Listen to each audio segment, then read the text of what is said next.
ज़्यादा है। पानी का रिक्रिएशनल वैल्यू कभी भी ज़्यादा अच्छा आता है। तो नीचे ग्राउंड फ्लोर में 15% आरजी देने के बावजूद अपन ने टोटल पोडियम, जिसकी भी कंस्ट्रक्शन कॉस्ट आने वाली है, लेकिन एमिनिटी के टुवर्ड्स ये आपको प्रपोज किया हुआ है। यहाँ पे 2% यानी 200 मीटर का 200 FSI का फिटनेस सेंटर आपको मिलता है। इसमें FSI नहीं आता, 200 मीटर का मैं बोला हूँ, FSI का नहीं बोला हूँ। ये फ्री आया, उसके साथ सोसाइटी ऑफिस भी आएगा, कॉमन टॉयलेट्स भी आएंगे। तो ये पूरा का पूरा मतलब आप ग्राउंड फ्लोर से पोडियम फ्लोर पर आ गए तो आपको ये बहुत ही प्यारा जगह मिलेगा, जिसमें स्टिल्ट भी, there are recreational stilts allowed है। फिर स्टिल्ट्स आप किस चीज के लिए वापरना है that is up to you, but it is passed as a recreational stilt. ये जो है नीचे पूरी खुली जगह है, वो आप एनक्लोज नहीं कर पाएंगे but you can use it. Next, ये ऐसे 3 टावर बनते हैं करीबन 6 फ्लैट के खाली के। ये 3 and 3 6, इसका मिरर यहाँ पे 3 and 3 6। अभी इसमें हमने क्या किया है कि 16 मीटर नवी मुंबई पिक्युलर है। यानी क्या, मुंबई में अगर 6 मीटर अगर ओपन स्पेस देते हैं तो you can have a multiple height, but Navi Mumbai DCR में आपको करीबन 50 मीटर के ऊपर 16 मीटर की ओपन स्पेस लगती है। मतलब थोडं मोठं करीत आहे, कुठेही मोठं कर, हां खिडकीपासून पॅन कर वरती। ये जो है ये 16 मीटर का ओपन स्पेस आपको हर खिड़की के सामने मिलेगा। इसका एक बहुत अच्छे से एडवांटेज हमने इसको कन्वर्ट किया है, उसको डायगोनली डायमेंशन देके आपको ये अचीव किया है। अगर आप स्ट्रेट देंगे तो बिल्डिंग ही नहीं बैठेगा। यानी अचीव करना मतलब ज़्यादा से ज़्यादा कारपेट एरिया अचीव करना और उसमें फिर दोबारा उसको कंस्ट्रक्ट कर पाना, ये दोनों चीज हमने यहाँ पे अचीव की है। नेक्स्ट, यहाँ पे पूरा मतलब इथे दाखो, इथे यहाँ पे हाई राइज बिल्डिंग अपने को जाना पड़ता है। आपका एयरपोर्ट अथॉरिटी ऑफ इंडिया से मिला हुआ हाइट क्या है 88.39, उसमें से AMSL हमने माइनस किया 6 मीटर का, मल्टी लेवल का हाइट माइनस किया, जो भी अपने को मिला वो 70 मीटर के ऊपर अपनी बिल्डिंग जाती है। इसलिए हाई राइज कमेटी कोई बिल्डिंग जाएगी तो उसमें फायर शूट देना जरूरी है, वो प्रपोज करना जरूरी होता है। क्योंकि आज आप देखेंगे आजकल काफ़ी फायर एक्सीडेंट्स हो रहे, तो उसकी प्रोविजन आपको हाई राइज कमेटी भी करवाती है और हम खुद होके भी करना चाहिए। हाई राइज कमेटी में जैसे भी अपने प्रोजेक्ट जाता है तो 2 साइड से 8 metre open space, clear open space उनको चाहिए, जो ग्राउंड फ्लोर में मैं दिया हूं। और 2 साइड कार पार्किंग जहां तक ले सकते हैं 6 मीटर तक हमने वो कार पार्किंग दिया है। 2 स्टेयरकेसेस वापरना पड़ता है। यहाँ पे इलेक्ट्रिकल और फायर डक्ट ये एडिशनल है, ठीक है। थोड़ी सी मैंने प्लानिंग में रूम्स थोड़ी बदली है, मतलब अलग अलग की है, to have the advantage of cupboards. क्योंकि नवी मुंबई में आपको मैक्सिमम, देखो FSI आपके पास एक होगा तो मैक्सिमम आपके पास कबर्ड्स ले सकते हैं, फ्लावर बेड्स ले सकते हैं और बालकनी ले सकते हैं। ये सब लेने के लिए यहाँ प्लानिंग का तरीका थोड़ा अलग होना चाहिए।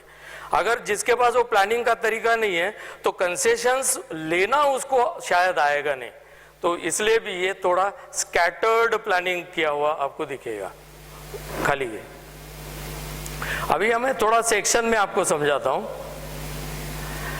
यहाँ पे ग्राउंड फ्लोर, फर्स्ट फ्लोर दोनों में हाइट 3.75 लिया है। It is because of stack car parking. देखिए अपने को 88.39 मीटर में ही सब कुछ खेलना है, आपके पास एडिशनल हाइट नहीं मिल सकती है। सभी लोग ट्राई कर रहे हैं लेकिन किसी को आज तक वो ज़्यादा हाइट अपने को मिला नहीं है 88.39 से, मतलब कोपरखैरना और वाशी में नहीं मिला है। सेकंड फ्लोर में अपन पोडियम गार्डन लिया है, और थर्ड फ्लोर से जो आपका एग्जिस्टिंग थर्ड फ्लोर है आज, वहां से आपका टिपिकल फ्लोर शुरू होगा ऊपर में। तो 24 मीटर के ऊपर फायर रिफ्यूज एरिया, फिर बाद में 15-15 मीटर के ऊपर फायर रिफ्यूज एरिया। एक मिनट इधर हो, आपने टोटल बिल्डिंग का हाइट 82 मीटर आ रहा है, ठीक है। ऐसे अपने 25 फ्लोर्स हम प्रपोज कर रहे हैं। 79.65 के लेके आपका मेन टेरेस रहेगा, और ऊपर करीबन 2.75 मतलब 9 फुट तक आपका स्टेयरकेस ब्लॉक वहाँ मल्टी लेवल तक 88.39 वहाँ कंप्लीट होता है। इसके ऊपर आप जा नहीं सकते। एक मोटा सा एक स्कीमेटिक सेक्शन है वो। उसके बाद जैसा प्रोजेक्ट स्कीम है, ये प्रोजेक्ट स्कीम में 18,520 स्क्वायर मीटर का एफएसआई आपको कंज्यूम करवाना है। तो कहाँ कंज्यूम होता है? ये कंज्यूम होता है सोसाइटी, एनएमएमसी, और यहाँ इंसेंटिव आएगा, यहाँ सेल पोर्शन आएगा। तो यहाँ पे जो बिल्टअप एरिया मतलब एफएसआई के कैलकुलेशन आपको प्रोजेक्ट स्कीम में मिल जाएंगे। ग्राउंड फ्लोर पे 231 कार पार्किंग, फर्स्ट फ्लोर में 215 car parking, amenity centre 370 metre का, थर्ड फ्लोर से आपको 12 फ्लैट इसके रिहैब के लिए चलेंगे सोसाइटी, और 6 फ्लैट सेल के लिए अवेलेबल होगा वर्ती के। और यहाँ पे 6 फ्लैट बाद में हो जाएगा, और 12 फ्लैट आपको यहाँ पे सेल में आएगा। You can do reverse also, आपको आपके ऊपर सुविधा है। जैसे अगर डिस्कशन में आएंगे तो नीचे ऊपर भी आप मतलब 12 यहाँ आए हैं, यहाँ 6 आए हैं, तो दूसरे जगह पे यहाँ 6 होके 12 भी हो सकता है। मतलब वो इंटरनल अरेंजमेंट है, हमको जैसा चाहे वैसे अपन वो उसका अरेंजमेंट कर सकता है। अगेन 53.63 आपका सेल पोर्शन में आ गया, 44 रिहाब के लिए आया, और एम्यूनिटी सेंटर 2% का आपको एफएसआई में वो कंज्यूम हुआ। जो एरिया एंटाइटलमेंट मैंने दिखाई थी सेम का सेम प्लानिंग में वो इनकॉर्पोरेट हो गया। एरिया एंटाइटलमेंट पहले निकालते हैं, बाद में प्लानिंग में जाना पड़ता है। आजा इधर देखो, आपका एग्जिस्टिंग जो है 27.76 में 56 फ्लैट, 12 फ्लैट ये टेरेस वाले हैं, और सेकंड ऑप्शन में 28.36 में 12 फ्लैट आपके ऐसे 92 फ्लैट्स गगनगिरी और प्रगति के तैयार हो जाते हैं। मैंने जानबूझ के ये चार्ट इसलिए दिखाया है कि यहाँ पे 3 कैटेगरी हो रही, 12 फ्लैट्स को आपको टेरेसेस है। तो टेरेसेस को कैसे फॉर्म होता है मैं सेकंड ऑप्शन में दिखाऊंगा। ये फर्स्ट ऑप्शन जो मैंने आपको प्रेजेंटेशन दिया है टिपिकल फ्लोर का, उसका एक यूनिट हम ध्यान में लेते हैं। एक यूनिट, तो एक यूनिट में आ गया, इकडे गया, मोठं कर, खाली गया। ये CIDCO allotted basic carpet area है 27.86, उसमें 45% आपने एडिशनल कारपेट आया। दैट मीन्स कारपेट बोल रहा हूं मैं, बिल्टअप नहीं है। 15.53 मीटर्स ये आपका कारपेट आया। कबर्ड्स जो आए वो 4 कबर्ड्स, हॉल को, किचन को, दोनों बेड को। कई प्लानिंग में हर रूम को कपाट आएगा ही ऐसा जरूरी नहीं है, बट मैंने जो प्लान किया है कि आपको मैक्सिमम एडवांटेज मिले उसके हिसाब के 4 रूम है, 4 कबर्ड है। फ्लावर बेड्स आपको मिलेंगे 2 ही का अपन ने कैलकुलेट किया है, और पॉकेट टेरेस मिलेगा 4.5। तो ऐसा करके 60 मीटर का एंटाइटलमेंट आपका आया कारपेट का। सो करीबन 647.94 ये कारपेट एरिया आपको देने से मतलब कोई रोक नहीं सकता है। ये authentic very much pure carpet area आपको ये मिलता है वर्ती के। हाथ फ्लैट देखो। अभी इसमें जैसे कि हम हॉल के अंदर एंटर किए, ये 2 बेडरूम 2.5 बेडरूम 2.5 बेडरूम ऐसा कंसेप्ट मैंने लिया है कि ये हॉल हुआ और ये बेडरूम हुआ, अब सॉरी डाइनिंग हुआ, hall and dining.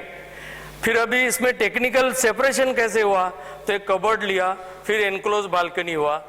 This is not counted in your carpet area entitlement, यानी ये फ्री है, ये फ्री है, ये फ्री है, ये फ्री है, ये फ्री है, ये फ्री है। केवल टॉयलेट को हम कपाट वगैरह नहीं ले सकते हैं, वो प्योर होना चाहिए। उसके पीछे डक्ट होते हैं, बट आजकल वो डक्ट को स्लैब देना अलाउड नहीं है, so we are not counting that area. नहीं तो सर्विस एरिया करके रेरा को भी देते हैं, मुंबई में सर्विस स्लैब दे रहे हैं, बट नवी मुंबई में फिलहाल अभी बंद है, पहले देते थे, अभी नहीं मिलता है। So we have calculated 2 flower bed, एक यहाँ पे है और एक यहाँ पे है।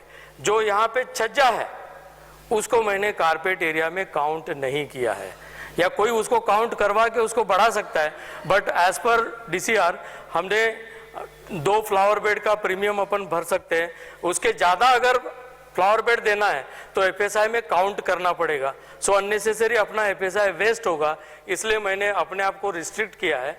तो ये hall, dining, kitchen, 2 big toilets और 1 बेडरूम और दूसरा बेडरूम, ऐसा यहाँ पे फ्लैट रिहैब के लिए बनाया है। अभी उसका इंटीरियर कैसे होता है, ये देखिए, जैसे टीवी पोजीशन हॉल में आया, सोफा है, डाइनिंग है। अब ये डाइनिंग आप उसमें कन्वर्ट भी कर सकते हो सोफा कम बेड में। अगर फैमिली में ज़्यादा मेंबर्स हैं तो you can take a curtain और यहाँ पे आप डाइनिंग बना सकते हो। दिस इज किचन, देखिए इसका 14.5 बाय 10 फुट का ये हॉल का एरिया, प्लस उसको डाइनिंग लगा हुआ है 9.5 बाय 8.5 का। जैसे भी यहाँ एंटर करेगा ये डायगोनली इसको बड़ा दिखेगा, जैसे एंटर करता है, जैसे विजन ऐसा वाइड होता है, तो आपको ये वाइड विजन में ये ओपनिंग इसको लिया है। किचन एल शेप प्लेटफॉर्म आया है। टॉयलेट कंबाइंड टॉयलेट है, छोटा सा पैसेज है, यानी पैसेज में अपना एफएसआई ज़्यादा वेस्ट नहीं किए हैं। और फिर ये बेडरूम है करीबन 9.5 बाय 10 की, और दूसरी बेडरूम है 12 बाय 10 की, उसमें वर्ती कर ये फर्नीचर का अरेंजमेंट भी उसका दिया हुआ है। So this is about the total entitlement. आपको करीबन चार्ट दाखो इतून गे, लिविंग, डाइनिंग, ये सब कारपेट जो है ये रूम के अंदर आया। ये कारपेट है आपका 52। फिर बेडरूम्स को 2 फ्लावर बेड आ गया, उसको 3.5। फिर पॉकेट टेरेस है वो 4.5 का, तो 60.172 647 जो कारपेट एरिया छोटा कर 647, जो यहाँ पे कैलकुलेशन है सेम हमने यहाँ पे उसको प्रपोज किए हैं। तो this is your about carpet area कि एंटाइटलमेंट आपको मिनिमम इतनी होनी चाहिए, और ये आपका हक है, और वो हर वो उसको आप कोई रोक नहीं सकते। ये परफेक्ट कैलकुलेशंस है, ना बढ़ाया है ना कम किया है, काम मिलने के लिए बढ़ाया नहीं है, और मतलब एकदम परफेक्ट है, इसको आप रोक नहीं सकते। केवल एक फाइनेंशियल फिजिबिलिटी उसको रोक सकती है, अगर इतना देना फिजिबल है कि नहीं वो फिर देखना पड़ता है। तो दूसरा एक मैं थोड़ा सा जो फाइनेंशियल फिजिबिलिटी निकाला, तो उसके लिए मैं प्लान क्यों बना रहा हूँ, क्योंकि मुझे कंस्ट्रक्शन एरिया मालूम होना चाहिए। मैं प्लान इसलिए बनाऊँ कि उसका फ्लावर बेड का कितना पैसा भरना है, कपाट का कितना भरना है, एनक्लोज बालकनी का कितना पैसा भरना है, ये अगर मुझे पता ही नहीं होगा तो मैं फाइनेंशियल फिजिबिलिटी निकाल ही नहीं पाऊंगा। जो बिना प्लान के जो लोग करते हैं ऊपर के ऊपर, तो ऊपर के ऊपर काम करना कभी भी धोखादायक हो सकता है। कंस्ट्रक्शन एरिया में मतलब ABC विंग को कैलकुलेट करते हुए residential, lift, fire, utility, stilt, fire refuge area, ये टोटल बिल्टअप एरिया, यहाँ पे आपका टोटल बिल्टअप एरिया आता है 45,374 स्क्वायर मीटर आता है। ठीक है, पुढे चल। हाँ, ये कार पार्किंग रिक्वायरमेंट है। आपको रिहाब के लिए 184 और इंसेंटिव के लिए 221 गाड़ियाँ लगती है, तो टोटल कार पार्किंग आपका 446 जाता है वर्ती के। और प्रपोज अपन ने 446 कार पार्किंग यहाँ पे दिया है। छोटा कर, अजून छोटा कर, ठीक है। ये आपका जो क्यूरियोसिटी था कि आपको कितना एरिया मिलता है उसके बारे में। अभी मैं आपको सामने फाइनेंशियल फिजिबिलिटी दिखाता हूँ। फाइनेंशियल फिजिबिलिटी में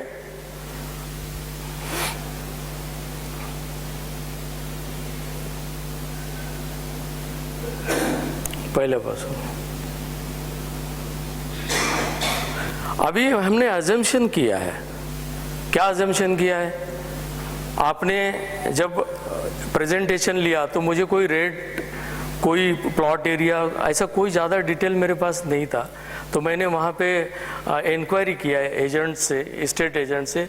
तो ऐसा सोच लिया है कि 10,000 रुपया पर मंथ आपका रेंट होना चाहिए।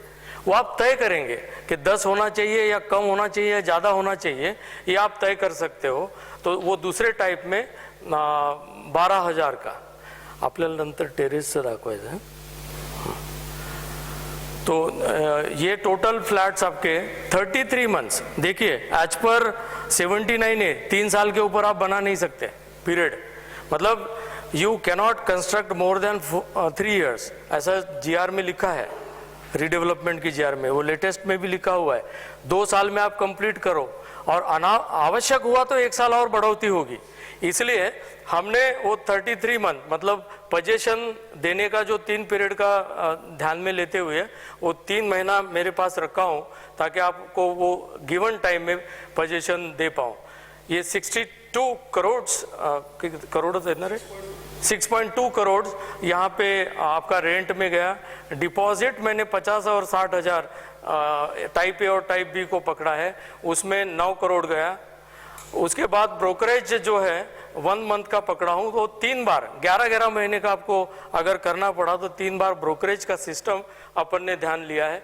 शिफ्टिंग एंड रीइंस्टेटिंग, आपको भेजना है और फिर वापस लाना है, तो उसमें करीबन आपका 1 2 3 4 5 6 7 7.9 मतलब 8 करोड़ रुपया आपका फ्लैट अकोमोडेशन के लिए, टेम्पररी अकोमोडेशन के लिए आपका ये पैसा जाएगा। अर्नेस्ट मनी डिपॉजिट, ईएमडी हम कॉन्ट्रैक्टर से अगर लेंगे तो वो 25 लाख का ईएमडी ऐसा मैंने कंसिडर किया है, और फिर बैंक गारंटी वो भी कंसिडर किया। अभी इस केस में शायद अगर अपना सेल्फ रीडेवलपमेंट में है तो थोड़ा बहुत अपन कंसेशन ईएमडी में दे सकते हैं to the contractor. Corpus fund 1 lakh रुपया पर फ्लैट हमने समझा है। मेरा कंसेप्ट क्या है रीडेवलपमेंट का, कि आपका कंप्लीशन होने के बाद 2 साल तक वो फ्री मेंटेनेंस करेगा कॉन्ट्रैक्टर, और आप ये कॉर्पस फंड मिलेगा ऑक्यूपेंसी में, तो उसका ऊपर 2 साल का इंटरेस्ट आएगा, उसके ऊपर आपका बिल्डिंग मेंटेनेंस चलना चाहिए। कॉर्पस का मतलब ये नहीं होता कि वो डोनेशन, कई लोग डोनेशन समझते हैं, विच इज रॉन्ग। कॉर्पस का परफेक्ट मीनिंग है कि उसका बिल्डिंग मेंटेनेंस के लिए यूटिलाइज किया जाए, ऐसा कॉर्पस है। आपने कोई खर्चा किया होगा वो मुझे पता नहीं, इसलिए मैंने उसको लोन पकड़ा था, लेकिन वो फिर बाद में कैलकुलेशन में आएगा। सोसाइटी रजिस्ट्रेशन वो भी कॉस्ट मैंने पकड़ी नहीं है, सिंस आई नो कि आपने वो लीज डीड किया हुआ है करके, तो कॉस्ट मुझे नहीं मालूम था। और ड्रेनेज, इलेक्ट्रिकल और वाटर का रिकनेक्शन करना पड़ेगा आपको, उसकी भी कॉस्ट आती है। अभी कंस्ट्रक्शन कॉस्ट, डिमोलिशन, डेब्रिज निकालने से कैलकुलेट करते करते एलिवेशनल एनहांसमेंट मैंने 3 करोड़ का पकड़ा एक बिल्डिंग का, यानी उसको जो भी अच्छे से अच्छा मेंटेनेंस को कम लगे फ्यूचर में, वो ध्यान में लेते हुए मैंने वो कॉस्ट पकड़ी है। लैंडस्केप, हॉर्टिकल्चर, एरिया ब्यूटिफिकेशन, ये आपका कॉस्ट आई है। Allied works, car lift, fire safety, security systems, tag car parking, उसकी कॉस्ट यहाँ पे आई है। Power backup system, solar panel, generator, ये सब सोलर पैनल मैंडेटरी है, जनरेटर आपको लेना ही पड़ेगा, रेन वाटर हार्वेस्टिंग करना है, सॉलिड वेस्ट मैनेजमेंट करना है, ऑन साइट का अरेंजमेंट करना है, उसके खर्चे।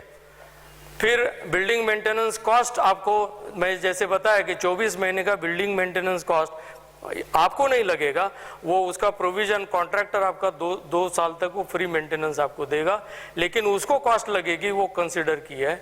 जीएसटी वो कंसिडर किया हुआ है, कॉन्ट्रैक्टर को टीडीएस भी देना पड़ता है, वो भी पकड़ा हुआ है। अभी म्युनिसिपल आउटगोइंग वरती हेडिंग आहे का त्याच्यात किती आलंय म्युनिसिपल आउटगोइंग? हाँ चल नहीं, एक मिनट वरपासून घे। हाँ, यहाँ पे जैसे कि स्क्रूटिनी फीस है महानगर पालिका को भरना पड़ेगा, वरती के सिक्योरिटी डिपॉजिट है, डेवलपमेंट चार्जेस है, फिर लेबर सेस है, बालकनी एनक्लोजर प्रीमियम है, रिहाब के लिए अलग रेट है और सेल के लिए अलग रेट है, कमर्शियल अपने पास है नहीं, कपाट के लिए, फ्लावर बेड के लिए, स्टेयरकेस के लिए प्रीमियम लगता है, मॉस्किटो प्रिवेंशन का डिपॉजिट्स लगते हैं, ट्री प्लांटेशन लगता है, टेरेस प्रीमियम यहाँ पे लिया हुआ है। फिर इंफ्रास्ट्रक्चर चार्जेस जो है, इंफ्रास्ट्रक्चर चार्जेस का मतलब है आपको जो 1.5 FSI लेना है वो 4 फरवरी 2015 के जीआर के हिसाब से जो आप FSI परचेस करोगे उसकी कॉस्ट इंफ्रास्ट्रक्चर कॉस्ट में आती है। हाँ, म्युनिसिपल आउटगोइंग 10.58 करोड़ आया है, यानी अपना रीडेवलपमेंट से महानगर पालिका को कितना पैसा मिलेगा तो 10.5 करोड़ रुपए आपको देना पड़ेगा। ये हम आपको इतना परफेक्ट क्यों बता पा रहे, क्योंकि हमने कपाट हमारे पास कितने हैं, फ्लावर बेड कितने हैं, बालकनी कितनी है वो कैलकुलेट की है। आगे चलो, CIDCO charges for internal road, ये जो है आपको रोड का सिडको से परचेज करना पड़ेगा। आज उसकी जो रेट है वो मैंने कैलकुलेट की है, तो उस कैलकुलेशन के साथ वो 6.98 विथ जीएसटी आता है। एमलगमेशन प्लॉट, ये स्क्रूटिनी चार्जेस भरने पड़ते हैं एमलगमेशन के लिए कॉरपोरेशन को। स्ट्रक्चरल ऑडिट हम करवाएंगे आईआईटी से, आपने किया है नहीं किया मुझे नहीं, शायद किया होगा, तो वो कॉस्ट इतनी बिल्डिंग्स की इतनी आनी चाहिए, एक अंदाज़ा। फिजिकल सर्वे करना चाहिए, soil investigation, NOC from CIDCO for redevelopment, ये काफ़ी महत्वपूर्ण होती है रीडेवलपमेंट। जब तक आपको सिडको एनओसी नहीं मिलेगी तब तक प्लान आपका वो एनएमएमसी एक्सेप्ट ही नहीं करेगा। अगर हम सोचेंगे कि हम प्लान धोखादायक है, प्लान पास करने को डाल दो, तो एनएमएमसी वो एक्सेप्ट नहीं करता है, इसलिए उसको सबसे पहले सिडको एनओसी लेना ही पड़ता है। सेस डिपार्टमेंट को पैसे, मतलब गार्डन डिपार्टमेंट, एनवायरमेंटल डिपार्टमेंट, और स्टैम्प ड्यूटी आपको आएगी फॉर एक्स्ट्रा एरिया, रजिस्ट्रेशन भी उसका आएगा 184 मेंबर्स का। देन सोसाइटी मैनेजमेंट सर्विसेज, आपको वो खर्चे होंगे आपके।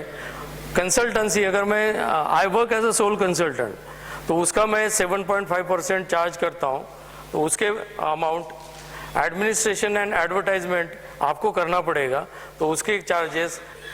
Taxation, legal expenses, interest on minimum investment, ये अगर आप किसी से पैसा हम बोरो करते हैं जो सीसी तक लगते हैं, सीसी तक जितने पैसे लगेंगे वो उसके बाद सीसी के बाद रेरा आएगा और आपका सेल शुरू हो जाएगा, तब तक जो पैसा आप लगाओगे उसके ऊपर इंटरेस्ट हम कैलकुलेट या मेरे फिजिबिलिटी में किया हूँ।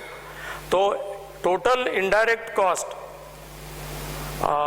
सोसाइटी कॉस्ट, कंस्ट्रक्शन कॉस्ट और इनडायरेक्ट कॉस्ट, मतलब म्यूनिसिपल चार्जेस प्लस कंसल्टेंट की फीस, फिर प्रॉपर्टी टैक्स, ये वो सब मिला के इनडायरेक्ट कॉस्ट आता है। तो 238 करोड़ रुपए का ये प्रोजेक्ट है, इतने खर्चे आपके होंगे दोनों प्रोजेक्ट मिला के भर्ती के। अभी यहाँ पे और सुंदर बात ऐसी है कि अभी आपका प्रॉफिटेबिलिटी ज़्यादा जा रहा था, बट बाजू वाला जो प्लॉट है आपके स्टेशन के बाजू में 10,500 से वो बेच रहा है, तो मिनिमम रेट हमने यहाँ पे कंसिडर किया है 10,500 फॉर सेल ऑफ रेजिडेंशियल्स। जो इंसेंटिव है, जो आपको एडिशनल FSI मिलेगा, तो उससे ये रिकवरी हुआ 253। डेवलपमेंट चार्जेस जो इनकमिंग मेंबर है उसको ये नवी मुंबई में वी चार्ज देम एज ₹500 वो एडिशनल, वो स्टाइल है नया मुंबई का, प्लस हाई राइज जितना फ्लोर राइज जाएगा उसके चार्जेस ये अपन ने लेते हुए कार पार्किंग का पैसा जो डिपॉजिट आपको दिए वो वापस आएंगे, ऐसा करके टोटल 277 करोड़ का रिकवरी है। और इसका मतलब ये हुआ कि 39 करोड़ का प्रॉफिट आपके पास आया है। तो ये प्रपोजल फिजिबल है इन द रेट ऑफ 10,500।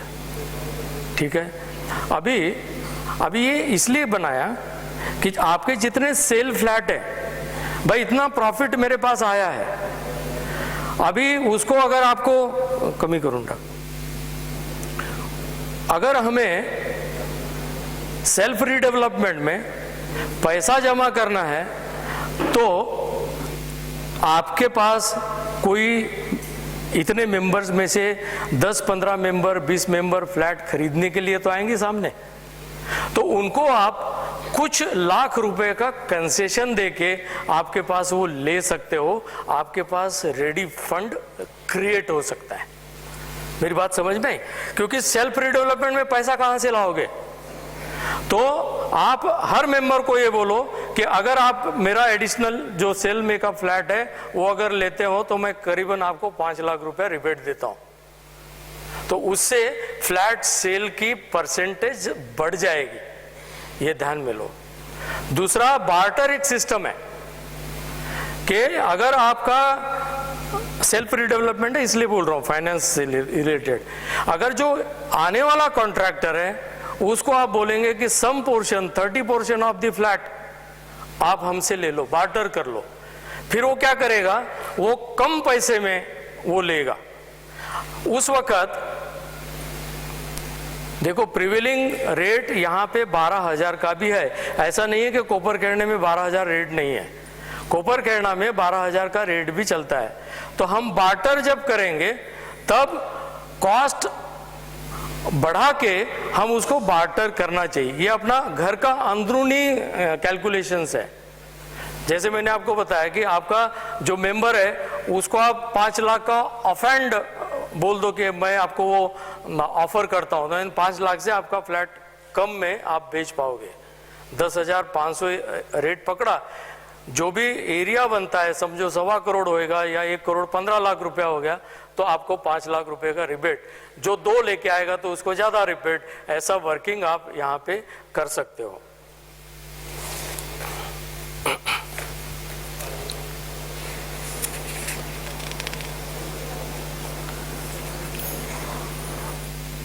जो मीरा सोसाइटी है ओशीवारा अंधेरी लोखंडवाला में, वहां पे कमर्शियल एक क्रिएट हुआ था, तो हमने पूरा का पूरा कमर्शियल वो कॉन्ट्रैक्टर को दे दिया, यानी पूरा कंस्ट्रक्शन कॉस्ट हमारा उस कंस्ट्रक्शन में से आया। केवल 5-5 लाख रुपया उन IAS ऑफिसर्स ने कंट्रीब्यूट किया, यानी अपना जो इनकमिंग कॉन्ट्रैक्टर है उससे भी आप ये अरेंजमेंट कर सकते हो, उसको उसी को बार्टर ही बोलते हैं कि भाई आपसे हमसे खरीद ले तू ये एरिया, और जो भी अपने पास कॉर्पस जो बचेगा या प्रॉफिट जो बचेगा वो फिर आप अपने सोसाइटी के अकाउंट में डाल के आपको शायद मेंटेनेंस कॉस्ट जाने के बाद भी इनकम होना शुरू हो जाएगी अगर आप सेल्फ रिडेवलपमेंट में जाओगे तो। ये बहुत अच्छी बात है, क्योंकि ये मिनिमम 39 करोड़ आपको मिलना ही है, क्योंकि मैंने कम से कम किया है। अरे बंद नको करू, मला टेरेसचं दाखवायचं, टेरेस, हाँ, कम से कम आपको इतना मिलना है। उसके बाद यूजिंग सेम FSI, जो FSI मैंने यूटिलाइज किया, 1 मिनट इथं एंटाइटलमेंट नाही इथे दाखव, इथे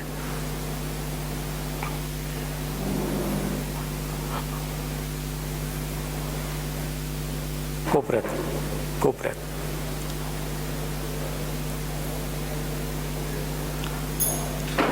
44.55 ये चैलेंज के साथ 44.55 आपका FSI का एंटाइटलमेंट आया। कारपेट के लिए, जो कारपेट मैं कमिट कर रहा हूं उसका ये FSI, using same FSI and prevailing concessions. जो कंसेशन मैंने इस ऑप्शन ए में दिए वो छोड़ के जो नवी मुंबई का स्टाइल है कि क्रिएशन ऑफ टेरेसेस वो कैसे करते हैं वो मैं आपको बता रहा हूं, ऑप्शन 2 में बता रहा हूं आपको। ऑप्शन ए में प्रॉफिटेबिलिटी है, बट सेकंड ऑप्शन में इकडचं घे, ऑप्शन बी घे, ये ऑप्शन बी में ये सब फ्लावर बेड वगैरह ये सब चीज आपको मिल रही same flat, but you will have a natural terraces. ये नवी मुंबई का खूबसूरती है। This is a prevailing practice in Navi Mumbai. आप पाम बीच से जाएंगे तो आपको कई जगह पे बेडरूम, एक बेडरूम खत्म हो गया उसके ऊपर टेरेस मिलेगा, उसको फिर डबल हाइट आएगा, फिर और बेडरूम आएगा। यहाँ पे मैंने जो अरेंजमेंट किया है वो दिस इज रिवॉल्विंग किचन्स, यानी हर फ्लैट को आपको टेरेस आएगा, हर फ्लैट को। अगर नया DCR आ रहा है सपोज 6 महीने में, तब क्या होगा मुझे नहीं मालूम, लेकिन आज ऐसा अप्रूवल मैं ले चुका हूं और लास्ट जो ADTP है उनसे ही ले चुका हूं। जैसे कि ये एक सिस्टम है, मेरा किचन यहाँ पे है, दूसरा दाखव खाली कर, इथे फिर किचन यहाँ आया, फिर टेरेस यहाँ आया, ऊपर कर, फिर टेरेस आया, फिर नेचुरल टेरेस इधर आया, यानी वो एक अरेंजमेंट है। ये मेरा ट्रेडमार्क है, मैं ऐसे करता हूँ कई बार, इसके अप्रूवल भी मेरे पास है, अप्रूवल में लाया हूँ, किसी को डाउट होगा तो मैं दिखा दूंगा, ठीक है। छोटा कर, यही मुझे दिखाना था। उसमें कारपेट एरिया यहाँ, मोटा कर, ये आता है। फिर भी मैं आपको 600 जो पहले वाला एरिया है वही बताता हूँ, क्योंकि इसकी कंस्ट्रक्शन कॉस्ट भी आएगी। नो डाउट कि सेल एरिया भी बढ़ेगा, बट फिलहाल I stand by option A. In rare conditions आप मानते ही नहीं है तो फिर वो ऑप्शन बी में जाना चाहिए, छोटा।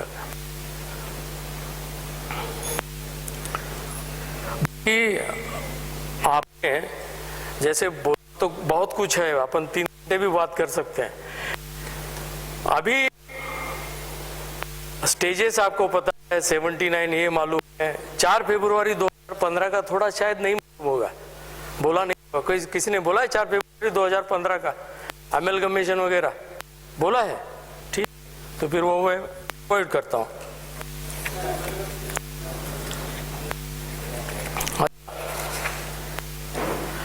अमेलगमेशन में जो चार्जेस आते हैं, रिजर्व प्राइस है आपका ऊपर करने का 12,825 रुपया, उसके 4.5 टाइम्स सिडको चार्ज लेती है, यानी पर मीटर ये कॉस्ट है 57,712 57,712 तुमचा रोड एरिया मध्ये घेण्यासाठी हे चार्जेस लागतील इंटू 102 का जो रेट है, एरिया है, आपको 591.91 करोड़ यहाँ पे लगेगा। उसके बाद ऐड 18% GST, चलेगा ना, आवाज आ रहा है? अच्छा काढू,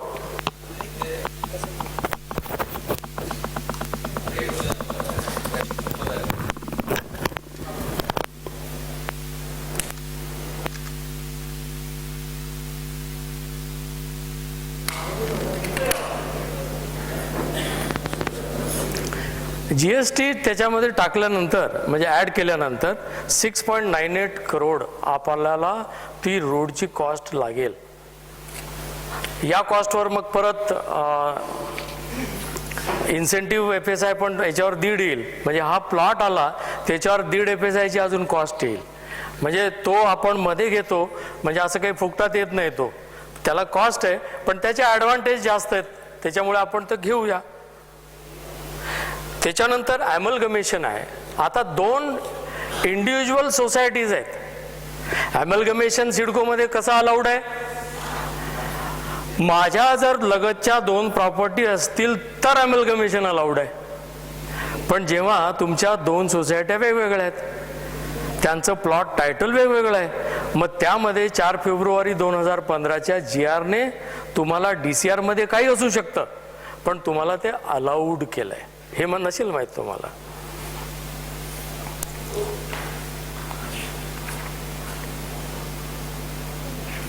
एवढंच. ओपन स्पेसमध्ये एखाद वेळेस माहीत असेल, ओपन स्पेसमध्ये आपण काय काय करू शकतो. जी ग्राउंड फ्लोरला होती उसमें हम लोग इलेक्ट्रिकल सबस्टेशन रख सकते हैं, जिम्नाजियम रख सकते हैं, किंडरगार्टन रख सकते हैं, लाइब्रेरी रख सकते हैं, कम्युनिटी हॉल रख सकते हैं. यानी उसका 15% एरिया, जो गार्डन का एरिया है उसका 15% एरिया हम फिर बिल्ड कर सकते हैं, बना सकते हैं. वो मैंने अभी यहाँ पे इसमें कंसिडर नहीं किया है.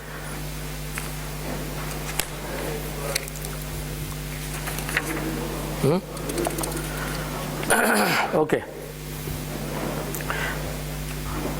जिस वक्त मला ह्याच्यातनं दाखव ना, इथे दाखव, कारण त्यांना किती वेळ आहे माहीत नाही मला.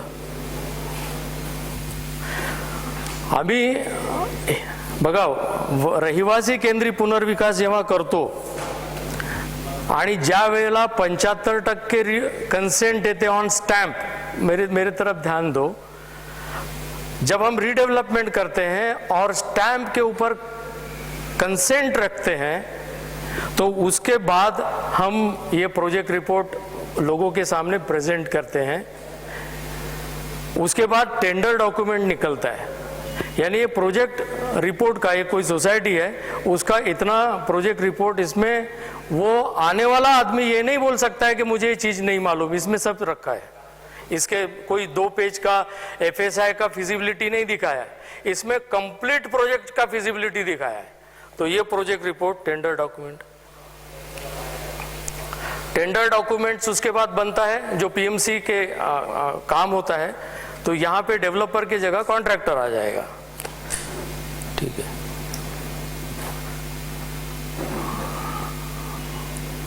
और मुझे ये नहीं पता चल रहा है कि मैं और कितना बोलूँ आपसे, तो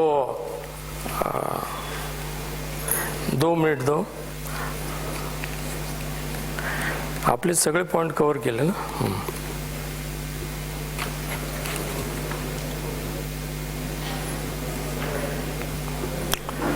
तुम्हाला काही प्रश्न विचारायचे झाल्यास आपण ते घेऊ शकतो. सरांना मी विनंती करतो.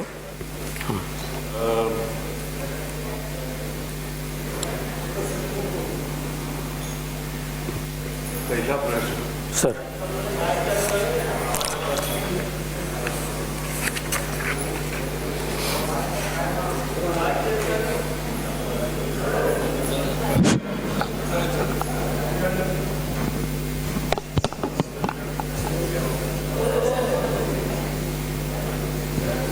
पहला प्रश्न ऐसा है कि जो बैंक से हम कर्जा ले रहे हैं वो कभी 85% कभी 95% तक देते हैं. 5% सोसाइटी के ऊपर रेस करने का दिया है. आपने जैसे बोला, अगर मेंबर एक्स्ट्रा फ्लैट्स खरीदते हैं तो उसका अगर 5% होता है तो फिर अलग, तो फिर बैंक कुछ नहीं बोलती है. अपने को बोलना है कि इतना 5% आ गया तो बैंक 95 क्लियर करती है. मान लीजिए अगर मेंबर्स में कोई 5% के परचेज नहीं किए तो ये ब्रिज लोन की जो जरूरत है वो ब्रिज लोन के लिए आप मदद कर सकते हैं. सर, जैसे सर का प्रश्न है कि वो एडिशनल 5% फंड कहाँ से आएगा of the construction cost, project cost का नहीं लगता है वो. मैं डिस्ट्रिक्ट कोऑपरेटिव बैंक ठाणे से बात किया हूँ और भोईर साहब है वहाँ के CEO. तो maximum 5% of the construction cost, उस कंस्ट्रक्शन कॉस्ट को आप बार्टर में डाल दो. नवी मुंबई में ऐसे कितने तो भी कॉन्ट्रैक्टर्स हैं जो बार्टर सिस्टम में फ्लैट खरीदेंगे. यानी उनके ऊपर आप थोड़ा सा पोर्शन डाल दो, जैसे मैंने मीरा में किया है। कमर्शियल का पार्ट उसके ऊपर डाल दिया, उन्होंने बेचा, पैसे मिले और कंस्ट्रक्शन चलता रहा, 24 महीने में कंप्लीट भी हो गया। यानी उसके लिए रुकने की भी ज़रूरत नहीं है। तो बार्टन सिस्टम में आप ले सकते हो, ये ऑथेंटिक चीज़ है।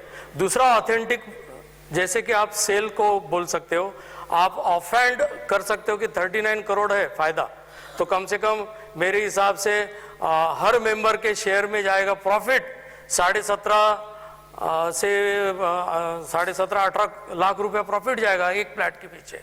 तो आप बेचने का 5 लाख रुपया दे दो तो शायद आप वो ले पाओगे।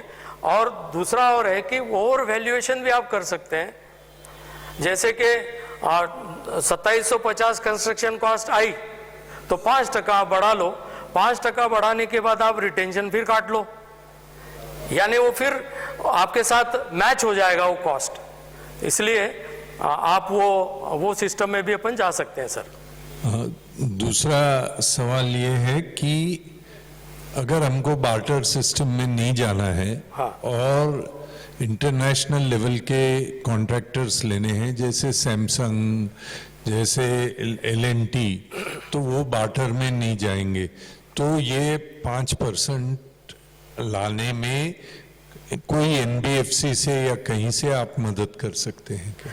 एक एजेंसीज होती है फाइनेंशियल हेल्प के लिए, आपका प्लॉट वो मॉर्गेज करेगी। प्लॉट मॉर्गेज करने के बाद कोई भी एजेंसी आपको पैसा देगा नहीं, मुंबई बैंक वो अलाउ नहीं करती है। नहीं, दूसरी बैंक्स नहीं, कोई भी बैंक जो हमने जिससे पैसा लिया है, हाँ। वो बैंक हमारा प्लॉट किसी और को मॉर्गेज करने की परमिशन नहीं प्राइवेट देगी। फाइनेंसर्स होते हैं जो अपने पास पैसा लगाते हैं, उनको 1 रुपए पे 1 रुपया मिला तो पैसा लगाने की तैयार है। ऐसे मार्केट में कई लोग हैं। नहीं, 1 रुपए पे 1 रुपया नहीं, हमारी कैपेसिटी 12% साल का देने की ठीक है। है, ठीक है, 12% है तो वो कैसे करेगा कि उसका इन्वेस्टर का फ्लैट है, वो फ्लैट खरीद लेगा, आपको फ्लैट जनरेट करके दे देगा। जैसे मैं नहीं, हमारा क्या, आप बोलिए, हमारा ये कहना है, हम हर PMC को यही पूछ रहे हैं, यानी आपके लिए कोई अलग सवाल नहीं है कि हम चाहते हैं कि PMC से हमको ये तसल्ली हो कि भाई ये पैसे के लिए हमको ये NBFC से हम आपको दिलाएंगे। नहीं, ऐसा देखो, ये सिस्टम बननी चाहिए। मेरे हिसाब से किसी के अनुकंपा के ऊपर आप नहीं चलो, मेरे हिसाब से रीडेवलपमेंट वहाँ रुकता है। ये सिस्टम अगर हुए कि बार्टर क्यों नहीं चाहिए, क्यों अपन रेट और थोड़ा बढ़ा नहीं सकते हैं कॉन्ट्रैक्टर के लिए, फिर उससे एडजस्टमेंट कर सकते हैं। क्योंकि बैंक क्या कर रहा है, बैंक 85% आपको दे रहा है। मैं तो ये कहता हूँ कि बैंक हमको 75-60% ही देवे, बाकी का हम मार्केट से जनरेट करेंगे थ्रू सेल।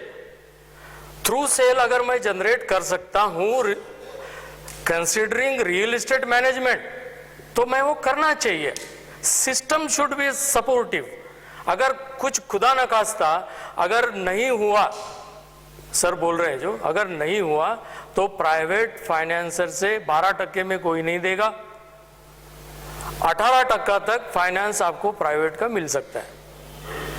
तो उसके आप किन किन से दिला सकते हैं 18% पे, उसका थोड़ा सा डिटेल इनको दे दीजिए। मैं अब ट्राई कर सकता हूँ। हाँ, वो डिटेल दे दीजिए। दूसरी बात, और एक बात ये है कि जो क्वालिटी कंस्ट्रक्शन के जैसे LNT वगैरह, इनके साथ इनको यहाँ पे टेंडर करने के लिए आपके थ्रू से ये लोग आ सकते हैं क्या? या अच्छे जिनकी टर्नओवर कम से कम 5,000 करोड़ या प्लस है, ऐसे कंपनीज को यहाँ पे ला सकते हैं? क्योंकि नई मुंबई के कंस्ट्रक्शन की क्वालिटी के बारे में काफ़ी कुछ कहा गया है और वो अच्छी बात नहीं है, आज उसकी चर्चा करने का मतलब नहीं है। तो ब्रांडेड कॉन्ट्रैक्टर्स आपके तरफ से आ सकते हैं? आ सकते हैं सर। ब्रांडेड कॉन्ट्रैक्टर जो आईआईटी के लिए काम करते हैं, जो बीएआरसी के लिए काम कर सकते हैं, उस क्वालिटी के कॉन्ट्रैक्टर अपने पास आ सकते हैं। तो वो उनके नाम कौन से मैं दे कॉन्ट्रैक्टर दूंगा दे दीजिए दे आप। दूंगा। कंस्ट्रक्शन की कॉस्ट कितने पर स्क्वायर फीट की आ सकती है? मैं उसको एचआरसी को कंसीडर करते हुए 2750 के ऊपर प्लस अलाइड कॉस्ट मैंने कैलकुलेट किया है, करीबन करीबन वो 2900 से 3000 के आसपास आएगा। वो कपड़ के लिए भी 2900 3000 और कपाट जो है ना, ये कपाट कंसेप्चुअल है, कपाट है यानी हम कपाट बना नहीं रहे। इसमें आपको ये सपोज कॉलम आगे है या ये रूम है पीछे वाली, ये आपको कपाट दिखेगा ही नहीं, वो हाइपोथेटिकल है। फ्लावर बेड को भी फ्लावर बेड ही रहेगा, वो 200 डाउन ही होता है 200। हाँ, उसका कंस्ट्रक्शन कॉस्ट में मैं 75% ही पकड़ा हूँ, कंस्ट्रक्शन कॉस्ट में 75% पकड़ा हूँ, स्टिल्ट में 50% लिफ्ट और पैसेजेस का भी 3000 पकड़ेंगे? हाँ, लिफ्ट और स्टेयरकेस का, लिफ्ट की कॉस्ट तो बहुत तगड़ी होती है। नहीं, उसकी हाँ, कंस्ट्रक्शन की कंस्ट्रक्शन कॉस्ट हम 3000 ही पकड़ते हैं, क्योंकि उसकी रेलिंग है अच्छी खासी बढ़िया वाले स्टेयरकेस की कंस्ट्रक्शन कॉस्ट भी 3000 पकड़ते हैं? यस यस यस, क्योंकि उसमें स्टील ज्यादा जा रहा है आपका। मेरे तजुर्बे में, मैं आज 45 साल बॉम्बे यूनिवर्सिटी में पढ़ाता हूं, मेरे बच्चे ने अगर ऐसा जवाब दिया कि स्टेयरकेस के लिए 3000 रुपया, तो मैं उसको फेल कर दूंगा। नहीं ठीक है ना, कोई बात नहीं सर। स्टेयरकेस का जो परसेंटेज है, स्टेयरकेस में किसी भी हालत में एलएनटी से कराओ तो भी स्टेयरकेस 1400 रुपये से ज्यादा कॉस्ट में नहीं होता। आप 3000 बोल रहे आप तो मुझे उसमें फायर फाइटिंग आएगा, उसमें फायर सब कुछ आएगा। फाइटिंग की बात नहीं, मैं कंस्ट्रक्शन की कॉस्ट पूछ रहा हूं। ठीक है, अब 1400 रुपए में तो मुझे डाउट है। मैंने बॉम्बे में अभी 2 हफ्ते पहले एलएनटी के साथ कॉन्ट्रैक्ट किया है सेल्फ डेवलपमेंट में, और स्टेयरकेस में 1400 में दिया है। इसके लिए मैं बोल रहा हूं कि 3000 रुपया बोलने से नहीं, अपन क्या कर सकते हैं sir, maximum what we can do, हम उसका बिल ऑफ क्वांटिटीज निकाल लेंगे, उसके बाद अपन कॉस्टिंग करेंगे। नहीं, आप जरा हमारे लिए ऊपर थोड़ा एहसान करिए कि जो फ्लैट का एरिया है उसकी कंस्ट्रक्शन कॉस्ट अलग-अलग कर 27 से सकते हैं। पकड़िए, जो लिफ्ट का है, जो स्टेयरकेस का है, जो पैसेजेस का है, उसकी अलग अलग वो कॉस्ट क्या- पकड़िए, तो Okay, थोड़ी we can do it. Construction cost में थोड़ी कम होएगी, ठीक कम है। हो जाएगी। ठीक है। फिर दूसरी बात यह है कि जब तक बैंक से हम लोगों को लोन नहीं मिलता, ये सेल्फ डेवलपमेंट में हमारा सबसे बड़ा चैलेंज है। पूरे बॉम्बे में अभी 40 प्रोजेक्ट्स हम लोग कर रहे हैं, और नई बॉम्बे में अभी 6 प्रोजेक्ट्स आए हैं। तो सबसे बड़ा चैलेंज ये है कि कोई भी बैंक हमको एडवांस में पैसा नहीं देती है। वो बोलती है आप आईओडी तक लेके आओ, तब हम आपको डिसबर्सन, वो सैंक्शन पहले कर देती है कि भाई आपको 200 करोड़ चाहिए, 200 करोड़ हमने सैंक्शन दे दिया, लेटर आ जाता है, लेकिन पैसा नहीं आता। तो पैसा आने तक और सैंक्शन के बीच में जो हमारा पीएमसी है, उसको हम लोग कुछ नहीं दे सकते, एडवांस भी नहीं दे सकते और कुछ भी नहीं दे सकते। तो हमने सब पीएमसी को यही पूछा है, मतलब आपके लिए ये सवाल अलग नहीं है कि हमारे से अपॉइंटमेंट से लेकर जब तक बैंक का पैसा नहीं आएगा कोई पेमेंट नहीं मिलेगा। I agree. तो वो उसके लिए आप एग्री है? Okay, thank you. मैंने मेरे ऑफर में ही दिया है कि वो लिख के दिया है आपको। अच्छा, और फी स्ट्रक्चर में अगर हम ये चाहते हैं कि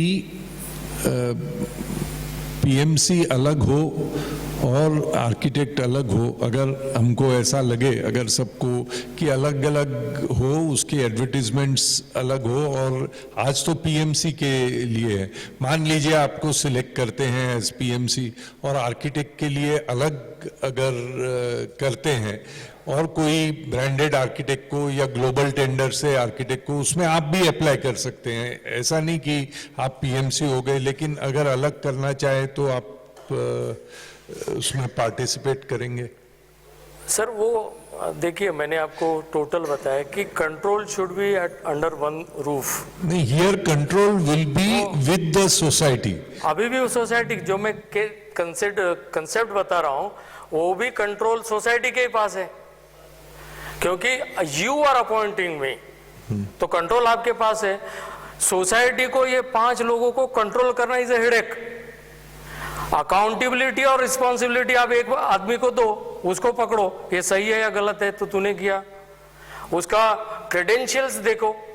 तो ये जो 5 लोगों को हम अलग अलग से हैंडल करेंगे तो we are inviting more trouble, ऐसा मुझे लगता है। हाउएवर, आपने जो बोला है कि केवल प्रोजेक्ट मैनेजमेंट कंसल्टेंट, तो शायद मुझे उसके ऊपर सोचना पड़ेगा।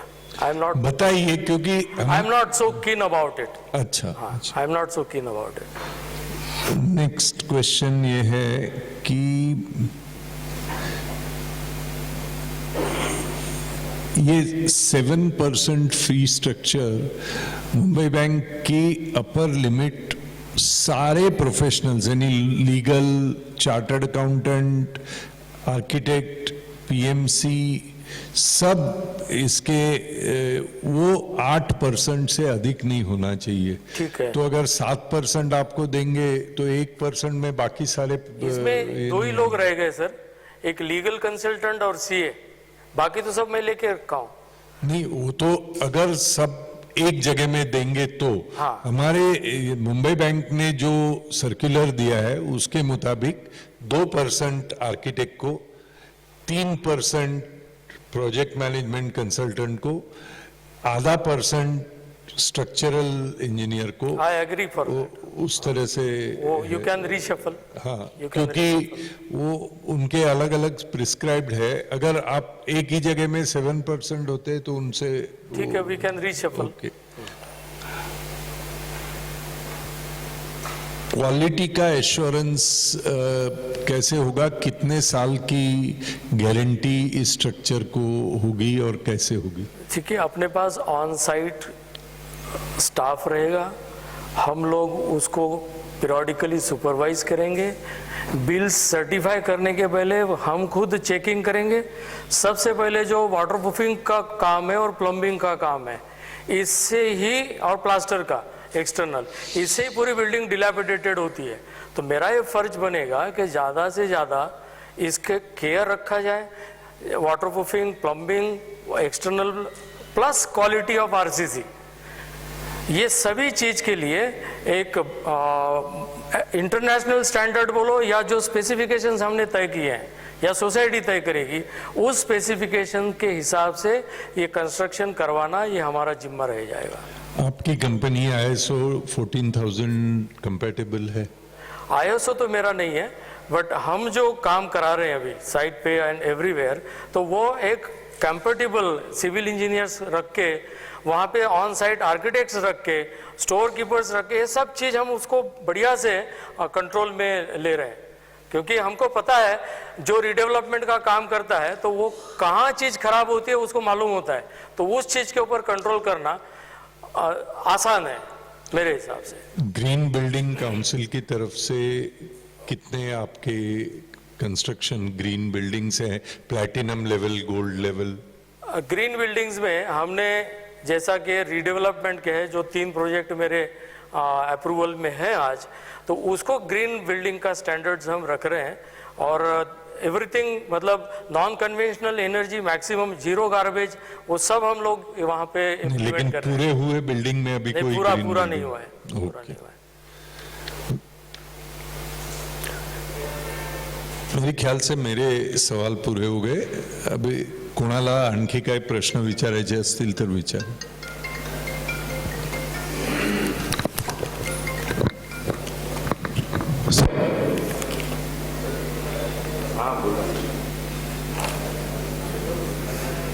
हाय बंद कर। कोणास प्रश्न विचारायसाठी त्यांनी कृपा करून पुढे यायचं आहे। हम चालू ठेव, चालू ठेव। सरांनी त्यांचे प्रश्न विचारलेले आहेत आपल्या वतीनं। अजूनही काही बांधवांना या ठिकाणी विचारायचे असेल सभासद बंधूंना, विशेषतः महिला सभासद या ठिकाणी आहेत, त्यांना काही प्रश्न विचारायचे आहेत का? चालू रख, चालू रख।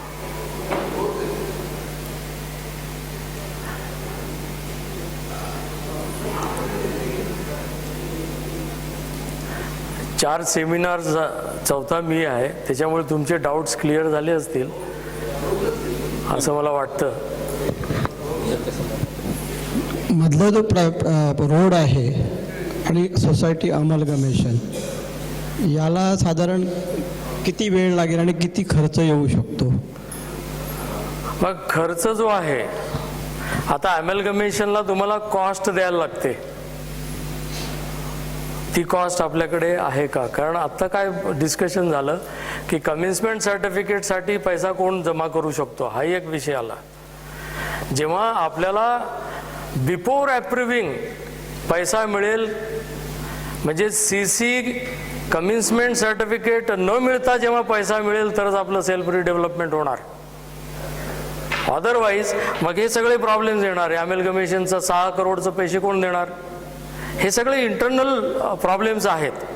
ह्या प्रॉब्लेमला सोल्युशन नाही. इंटरनल रोडसाठी पैसा उभा करणं फार कठीण जाईल. पिरियड जो आहे मला वाटतं 2 महिन्याचा पिरियड पूर्ण झाला. जर समजा आमच्याकडे ते सगळे अमाऊंट तयार आहे तर त्याच्यासाठी आपल्याला किती खर्च आणि किती वेळ लागेल? 2 महिने. खर्च तर मी सांगितला, खर्च सांगितला तुम्ही. 2 महिने. 2 का 1 महिन्यातही होईल, कारण आम्ही रिडेव्हलपमेंट NOC 1 महिन्यात आणतो.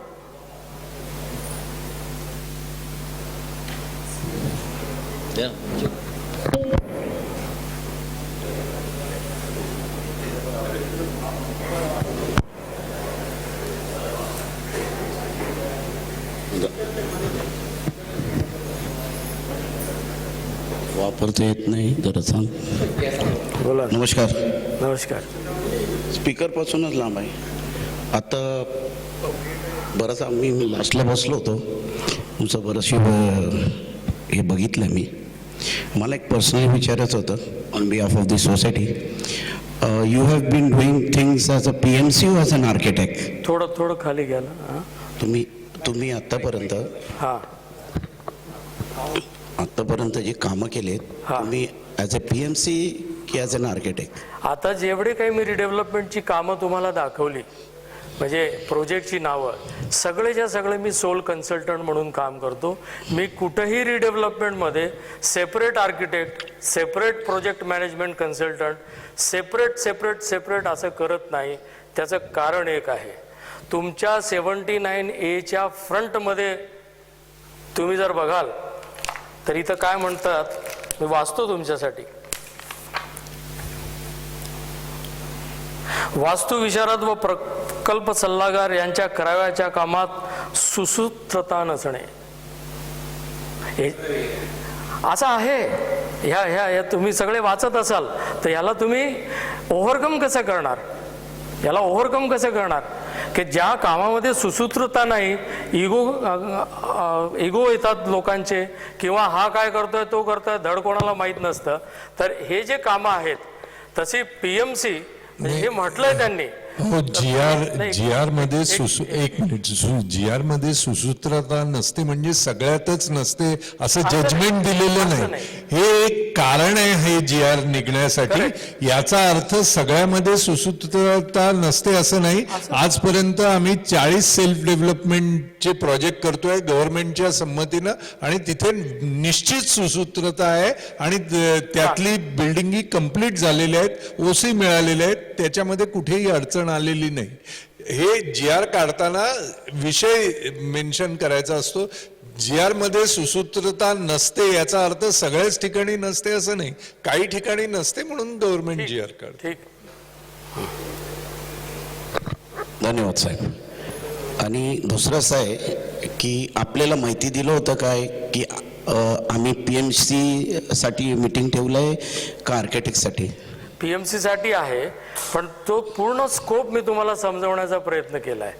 तुम्ही PMC साठी, पण जोपर्यंत तुम्हाला केवळ PMCचा काम जो आहे तो स्कोप ऑफ वर्क मी तुम्हाला दिलाय, त्याच्यासाठी प्रेझेंटेशनची एवढी काही गरज नव्हती. तुम्हाला ओव्हरऑल जो विषय आहे, लोकांना काय पाहिजे, मला काय मिळते, माझं स्पेसिफिकेशन काय, बिल्डिंग कशी होणार, ह्यांनाच ते पाहिजे, तरच तुम्हाला ते कन्सेंट मिळतात. नाही, कारण की तुम्ही जास्त स्ट्रेस केला तुमच्या जी ऑलरेडी प्रोफाईल आहे आर्किटेक्टचं, मी सांगितलं तुम्हाला, मी स्कोप सगळ्यांचा दिला आहे.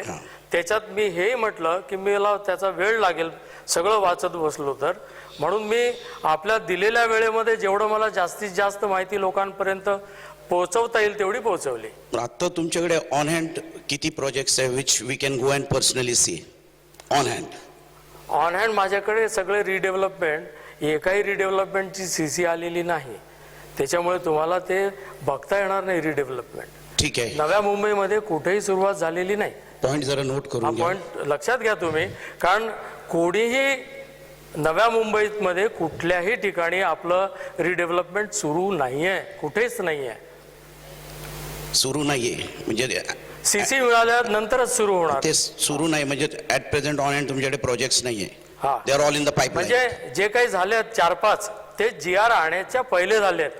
आणि त्यात मग तुम्ही, मग आता दुसरा विषय निघतो की मग त्या सगळ्यांची काय व्यवस्था आहे, काय स्थिती आहे, हे सगळ्यांना तुम्हाला माहित आहे, मी वेगळं सांगायची गरज नाही. नाही नाही ठीक आहे. नाही आपल्याकडे नाही मी असं बोललो नाही, नाही नाही नाही तसं बोललो नाही. डोंट ट्विस्ट नाही थिंग्स ठीक आहे ठीक आहे. हा and please speak when you spoken to. I am speaking to this gentleman. Let me नाही स्पीक. ठीक आहे ना साहेब. हा दुसरा, तुम्ही जे बोलले 4-5 त्याचे काय झाला नाही झाला, ते 4-5 तुमच्याकडे ओसी वगैरे काय आलंय काय? त्यांचे जे तुम्ही बोलले ना 4-5 होते, हा. पण ते GR यायच्या आधी होते, तर त्यातलं जरा त्याचे आम्हाला डिटेल माझे नाही आहेत, लोकांनी केलेले आहेत. काय 3-4 रिडेव्हलपमेंटचे प्रोजेक्ट, समजा जसं आपल्या D टाईपच्या बाजूचा आहे, इकडे F टाईपचा आहे, असे लोकांनी केलेले आहेत. त्यांचं GR च्या नंतर नाही आलेले. त्याच्यात तुमचं काय समावेश म्हणजे तुमचं GR काय च्या role? नंतर मी हे म्हटलं नाही की मी केले ते. ठीक आहे, तर त्याच्या आधी तुम्ही होते त्याच्यात. त्याच्या आधी माझ्या बऱ्याच सोसायटी मी तुम्हाला दाखवल्या. आणि आता त्यांचा आउटकम काय झाला? सांगतो, त्यांच्या ऑक्युपन्सी आहेत. ओके, रिडेव्हलपमेंट ऑक्युपन्सीचा नंतर आउटकम नाही नाही रिडेव्हलपमेंटचे वार्ता चाललं आपलं. तुम्ही जे केलंय फॉर बिल्डर त्याचा आपला वार्ता सोसायटी आहेत. येस, सोसायट्यांचा. सोसायटी आहेत. सोसायटीशी निगडीत आहेत. सोसायटीची हँडलिंग हे एकाच पद्धतीचे होत असतं. राईट. हा म्हणजे थोडक्यात आपलं रिडेव्हलपमेंट ओव्हरऑल कुठेच नाही. नाही असं नाही, रिडेव्हलपमेंट माझ्याकडे मॅक्सिमम आहे ॲज अ कन्सल्टंट. ओके, हा कुठंच नाही असं नाही म्हणजे आहे. As a consultant architect OPMC सगळं मिळून ना, मी तेच परत सांगतोय, मी आर्किटेक्ट म्हणून काम तुम्ही आता करतोय. थोड्या वेळ आधी बोलले you are not interested in individual म्हणतोय मी. हा मला मी I am stand by it. Individual मला नाही करायचंय, आय स्टँड बाय इट. ठीक आहे, हा चालेल, थँक्यू.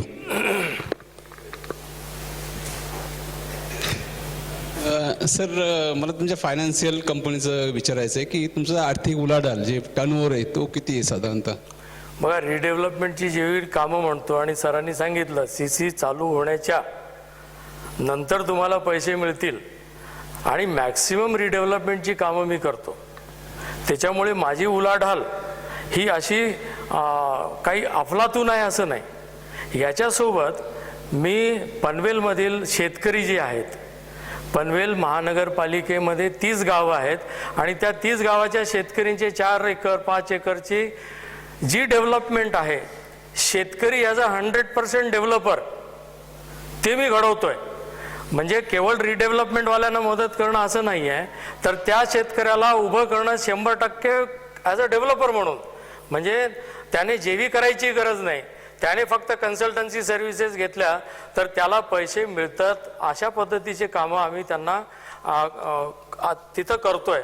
त्यामध्ये आमची पैसे येण्याची नंतरची आहे, पण आम्ही सस्टेन करतो आमचं ऑफिस. अच्छा, आता सध्या social work. आमच्याकडे बरीच कामं आम्ही केलेली आहेत.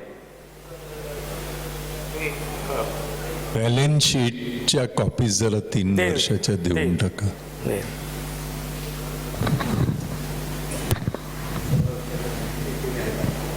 अजून कोणाला काय विचारायचं? वेळ संपत आलेला आहे. मला वाटतं साहेबांना 5:30लाच आपल्याला सोडायला जायचं होतं, तर आता सॉरी 4:30लाच जायचं होतं, उशीर झालेला आहे. तर आता आपण आजचा हा कार्यक्रम संपूया.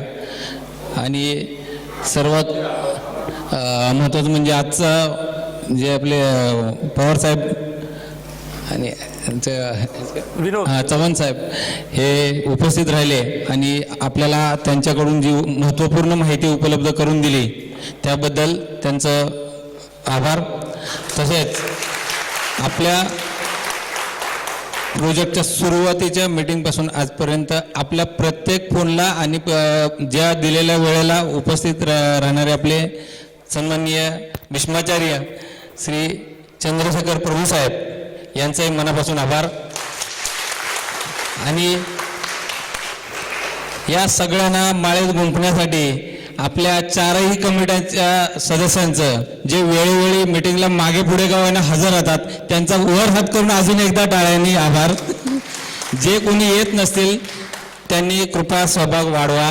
सर्वांचा सहभाग महत्त्वाचा आहे, कारण आपण कुठल्या वाटचालीवर चाललोय. इथं जेवढी आपली ताकद जास्त वाढतील तेवढं आपण लोडने पुढे जाऊ शकतो, हे आता सर्वांच्या लक्षात आलंय.